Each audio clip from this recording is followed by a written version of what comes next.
श्री संतांचे. आता शरीरान मन सुगोळा करा असंही म्हणतात आणि कुणी कुणाचं नाही असंही म्हणतात. असं का तर मरणाच्या क्षणी काळाच्या दारातनं आपल्याला वाचवण्याकरता कुणी नाही. आणि म्हणून नाही रे नाही कुणाचे कोणी, नाही रे नाही कुणाचे कोणी, बहीण कुणाची भाव कुणाचा कोण कुणाचे सखे सोयी रे, बहीण कुणाची भाव कुणाचा कोण कुणाचे सखे सोयी.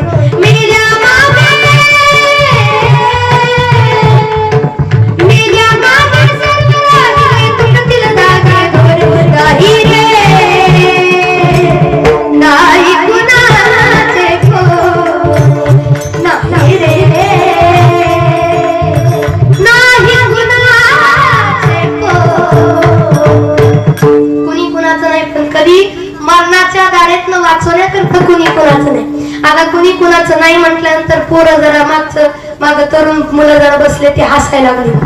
आम्ही हे तर सांगतोय महाराज कुणी कुणाचं नाही. आमच्या बापाला कुठं कळतंय ह्याची मदत कर त्याची मदत कर, ह्याच्या मदतीला धावून जा हे कर ते कर, लय मदत करतोय पण कुणी कुणाचं नाही. आजच्या तरुण पिढीच्या एकच बघा लक्षात, गाडी घ्यायची आणि गाडी घेतल्यावर गावात फिरवताना गाडीच्या पाठीमागे मोठ्या अक्षरात टाकायचो काय हॅशटॅग आपलेच गद्दार.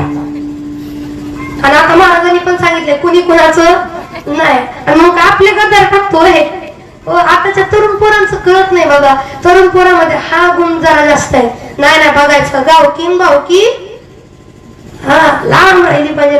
मला असं वाटतं पोरं जे आता म्हणतात ना कुणी कुणाचं नाही आणि हा मरणाक्षणी कुणी कुणाचं नाही, पण आपण म्हणतो काय आपलेच गद्दार. पण जरा बारकाईने विचार करा, तू मेल्यानंतर तुझ्या नावानं सुतक पाळणार आहे. हा आता जरा बोलत चला, ही जाणकार माणसं बोलली पाहिजे.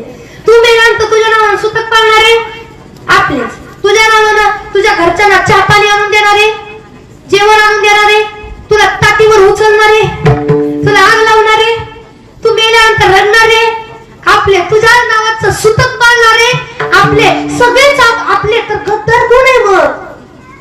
मला काय वाटतं हे जे म्हणतात ना आपलेच गद्दार नेमकं ताटी उचलल्यानंतर ह्यांचं लक्ष द्यावं. लय म्हणत होतं जिथे कोणी आपले गद्दार म्हणत असा असं म्हणून जर ताटीवरच सोडून गेलं तर मग होईल का बरं? मग खा म्हणावं गड्या. मला काय वाटतं ठीक आहे एखाद्याची वय नाही ना इथं ठेवा, इथं मनात ठेवा, बोलू नका दाखवू. हो आपल्याच गद्दारण काय. आणि ते गाडी द्यायची तर लई मोठी प्रथा आली हो. आता आमच्या विशाल सुद्धा गाडी घेतली पण काही लिहिलं नाही बरोबर आहे. हो नाही तर नवीनच. मी सुद्धा इतके दिवस काय लिहिलं नव्हतं पण बाबा म्हणले देवाच्या कृपेनं एवढी सुंदर कन्या मिळाली ज्ञानोबरायांच्या आशीर्वादानं आणि ती कन्या चांगलं अगदी समाजाला कुठंतरी दिशा असं बाबा म्हणते बरं दिशा देण्याचं काम करते म्हणून गाडीवरती ज्ञानेश कन्या म्हणून माझ्या बाबांनी टाकले. ते पण आता टाकले. तर गाडीवर टाकायची नवीनच पद्धत आहे. आम्ही लय गाड्यांवरती एक बघितलंय हॅशटॅग जलने वालो की दुआ. गाडी घेतली जळणाऱ्याच्या आशीर्वादानं, बंगला बांधला जळणाऱ्याच्या आशीर्वादानं, लग्न झालं जळणाऱ्याच्या आशीर्वादानं. अहो जळणारी मोडायला बसली आपल्याला काढतं जळणाऱ्याच्या आशीर्वादानं. दादा खरं सांगा जळणाऱ्याचा कधी आशीर्वाद लागत नाही. कधी सुद्धा गाडीवरती घरावरती नाव टाकताना ना आई बापाची पुण्य येईल ना, तुम्ही आई बापाच्या कष्टाची पुण्य येईल, स्वतःच्या श्रमाची पुण्य येईल. तुम्ही का बरं कष्ट केलं, आई बाप तुमच्यासाठी झिजले, तुम्ही एवढं मरमर केलं आणि नाव द्यावताय दुसऱ्याचं, सगळं श्रेय देताय दुसऱ्याला. जळणाऱ्याला काय गरज आहे हो? ही जरा तरुण पोरामध्ये जरा जास्त येवायला लागले म्हणून सांगावं असं म्हटलं. आणि आज जरा बरं वाटलं आपल्या हे सगळे वयस्कर मंडळी या ठिकाणी ज्ञानी मंडळी तर आहेत पण तरुण लेकर सुद्धा आहेत. प्रत्येक तरुणांना माझं सांगणं लेकरा हो जिंदगी आज है तो कल नाही, याचा अर्थ आजच संपून टाकायचे असं नाही. काही खाऊन पिऊन वाया घालवू नका बर का चाचा. इथं तुम्ही बसला इथं बाबा इथं बसतेत म्हणून माझं सांगणं काही खाऊन पिऊन वाया घालू नका. चांगलं आयुष्य मिळालंय ठीक आहे, आज उद्या कधीतरी मरायचं म्हणून लेकरं काय म्हणतात मस्तीमध्ये जगायचं, आनंदात जगायचं का हो कधी मरेले सांगता येत नाही. अरे पण चांगलं जगा ना, मला वाटतं थोडं जगावं पण लोकांच्या लक्षात राहावं असं जगावं. नव्हते का छत्रपती संभाजी महाराज आयुष्य थोडं होतं, पण अजून सुद्धा त्यांचं नाव काढलं तर अंगावर काटा उभा राहिल्याशिवाय राहत नाही. जगणं होतं त्यांचं, माणसानं थोडं जगावं पण प्रत्येकाच्या मनामध्ये घर करावं. काय काय लोक असतात थोडं जगतात, दारू पिऊन शरीराचा सगळ्या संसाराचा सुपड्याचा कोण लक्षात ठेवणार आहे तुम्हाला? म्हणून व्यसनाधीन थोडस कमी व्हा. जिंदगी आज आहे तो कल नाही मान्य आहे, पण आयुष्य थोडं असावं, गोड असावं. नामचिंतनात मला असं वाटतं पोराहो, त्या तंबाखू गोवा गुटख्याच्या नादी लागण्यापेक्षा परमार्थामध्ये स्वतःला वाहून घ्या.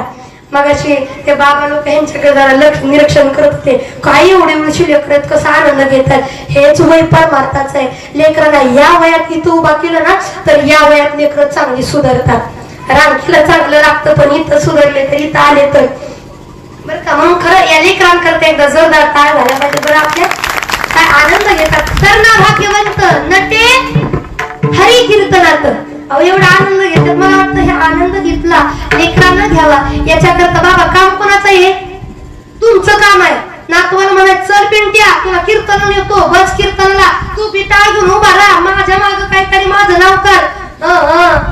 बाबा असं कधी म्हणणार नाही. नाही मला एवढं कीर्तन सांगितलं गेलं की आपलं सांगावं, चल सप्त्याला, चल इकडं चल तिकडं. उलट हे काय करतात, रडायला लागलं होय का? अगं सुनबाई किती रडते पोरगा, दे की त्याला फोन जरा, दे की टीव्ही लावून त्याला बघू दे की. असं करून आपण त्याचं वाटोळ करतो. म्हणून योग्य मार्गदर्शन करणं आपलं काम आहे. योग्य मार्गदर्शन करा. प्रत्येक लेकराला देव देश धर्माकरता प्राण प्रणाली लावून लढायला शिकवा आणि साधू संतांची भगवंताची दोन्ही हातामध्ये धरा, जेणेकरून काळाचा घाव आपल्यावरती पडणार नाही. ज्ञानेश्वर माऊली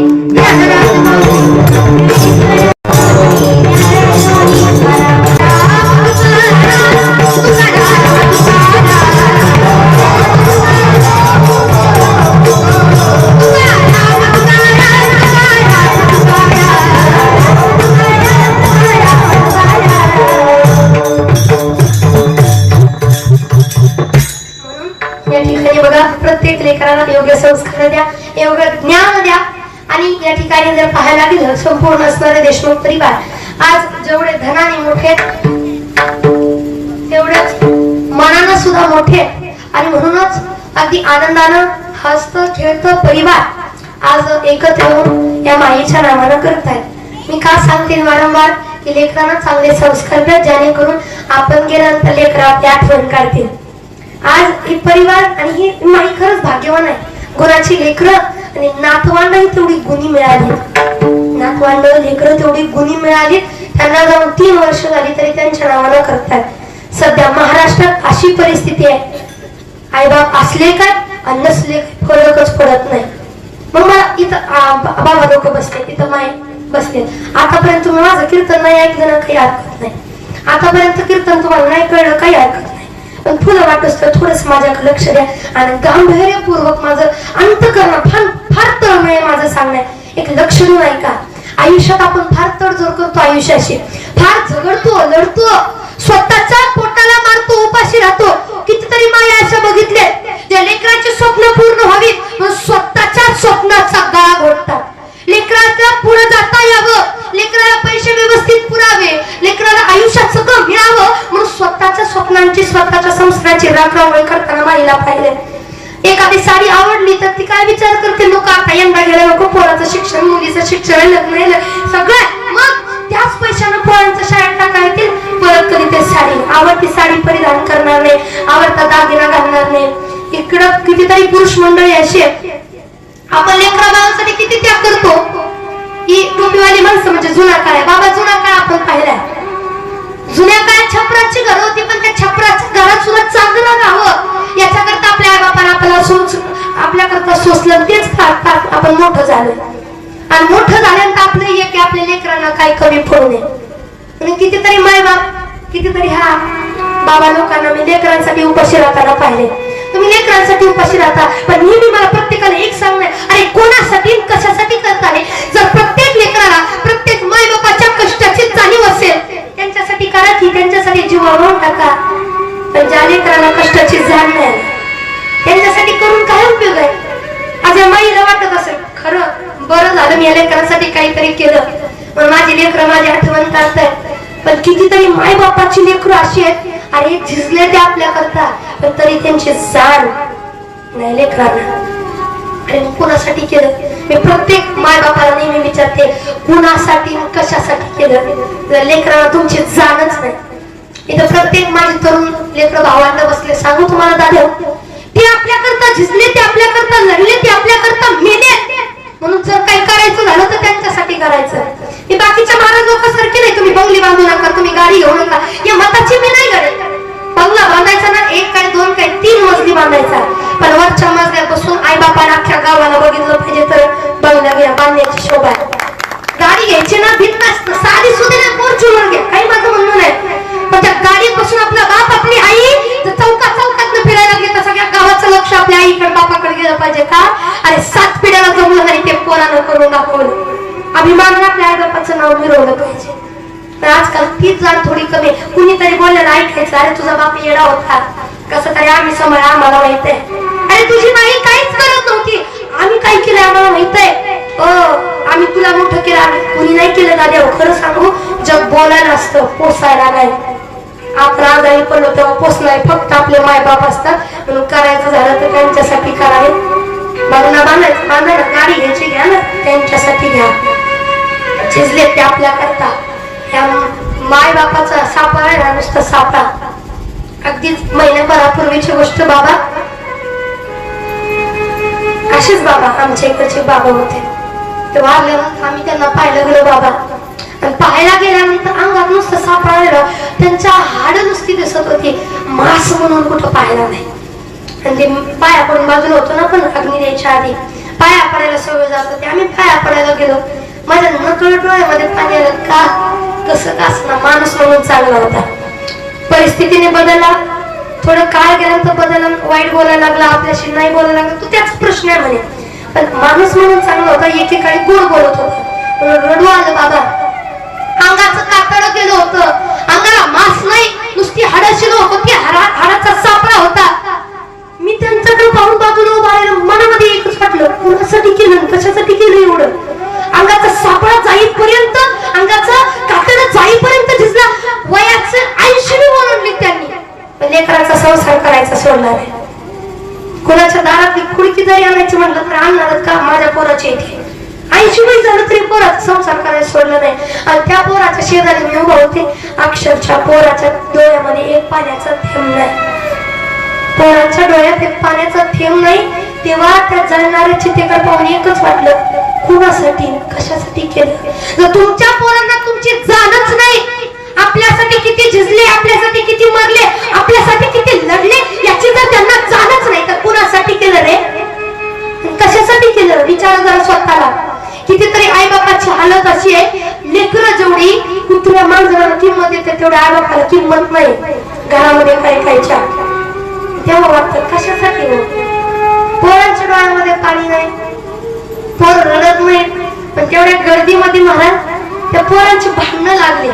बापाला जाळायचं म्हणून, कुणी जाळायचं, कुणी पाणी पाजायचं, याच्यासाठी भांडणं, अजून बाप जाळायचं तोपर्यंत.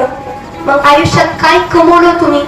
पोरांना तुम्ही एकत्र नाही ठेवू शकला, पोरांना तुम्ही संस्कार नाही देऊ शकला की दाद्या कसा जरी असला तर भाव आहे तुझा, एकत्र राहा, मला जाता क्षणी तरी एकत्र या, नाही म्हणू शकला तुम्ही. 80 वर्ष कुणाचा संस्कार केला तुम्ही? विचारा ना स्वतःला, काय करतो आयुष्यात? माय खरं सांगू, पोरांच्या डोळ्यात पाणी नाही आलं तरी मला काही नाही वाटलं.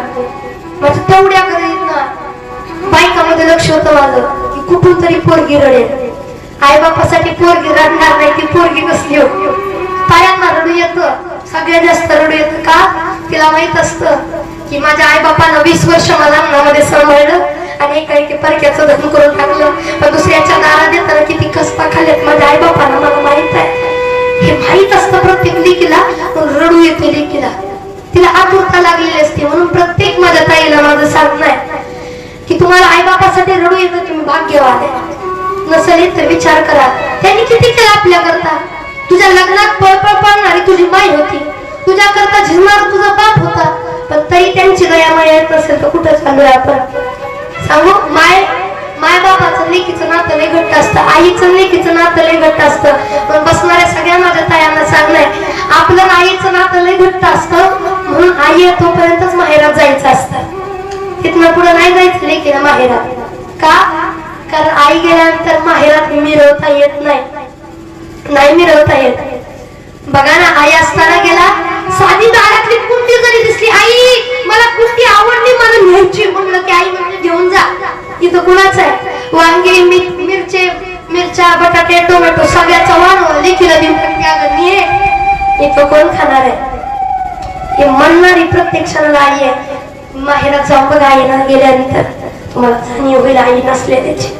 आईचं प्रेम लय असतं मावशी आपल्यावरती, आणि लेकीवरती एवढं प्रेम असतं. म्हणूनच लेकीच्या लग्नात सगळे हसत असतात, बागडत असतात, आई मात्र रडत असते. एका कोपऱ्याला उभा राहून तुळशीला पाणी घालत उभा असते. का? माझी लेक नांदायला चालली, तुळशीत पाणी घालत उभा राहते. का? कारण की जावाय बापू, मी माझ्या लेकीला ना तुळशी सारखं जपलं, तुम्ही पण तसंच जपा म्हणणारी फक्त आई असते. म्हणून या छोट्याशा दिदीच्या डोळ्यात पाणी आलं म्हणून सांगू, काही नको करू ताईडे, आयुष्यात फक्त आईच्या कष्टाची जाण ठेव. कारण माणसाचं कसं आहे माहितीये का? स्वामी तिन्ही जगाचा आई विना भिकारी, आई कोणा आई घरी नगार. स्वामी तिन्ही जगाचा आई विना भिकार, आई कोणा आई घरी नगार. आई माणसाला लाख रुपये असू द्या, पण लाख रुपयावर मोलाची माय नसेल ना, कुठल्याच गोष्टीला किंमत नाही. म्हणून काय माया तोपर्यंत प्रत्येक पुरुषाला, प्रत्येक माईला माझं सांगणं आहे, आई बापाची सेवा करा. जीवनात आपल्याला काही कमी पडणार नाही. आणि कुठं आ बापाची चिंता मिटवायचे, बाप जळणार आहे तरी लेकरांच्या डोळ्यामध्ये पाणी नाही, तरी लेकरांना भांडणं सुचतंय, ती लेकरं कुठं. आणि आज माईला जाऊन 3 वर्ष होऊन सुद्धा माईच्या नावानं एवढे तडजोड करून त्यांच्या नावानं एवढा मोठा कार्यक्रम करणारी लेकरं कुठं. तर मला काय वाटतं, आपल्या नावानं करणारी आणि आपल्या कष्टाची जाण ठेवणारी लेकरं कमवा. आयुष्यात दुसरं काही कमवायची गरज पडत नाही.